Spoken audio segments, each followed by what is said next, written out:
जान्हवी संतोष श्रीखंडे. आज सावित्रीबाई फुले यांची जयंती. समाजाला जिने दिली ज्ञानाची सावली, समाजाला जिने दिली ज्ञानाची सावली, धन्य ती क्रांती ज्योती सावित्री माऊली, धन्य ती क्रांती ज्योती सावित्री माऊली. 3 जानेवारी 1831 रोजी त्यांचा जन्म सातारा जिल्ह्यातील नायगाव या गावी झाला.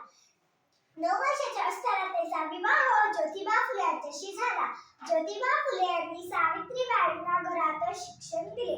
स्त्री शिक्षणाला सुरुवात केली म्हणून लोक सावित्रीबाई फुले यांच्या अंगावर शेण दगड फेकत असत, तरी त्या घाबरल्या नाही. देशातली पहिली मुलींची शाळा पुण्यातच सुरू केली. भारतातली पहिली स्त्री शिक्षिका सावित्रीबाई फुले. स्त्री शिक्षणाची तुम्ही रोपटे लावले, स्त्री शिक्षणाची तुम्ही रोपटे लावले, त्याचाच वडवृक्ष झाला, त्याचाच वडवृक्ष झाला. क्रांती ज्योती सावित्रीबाईंना माझे त्रिवार वंदन, त्रिवार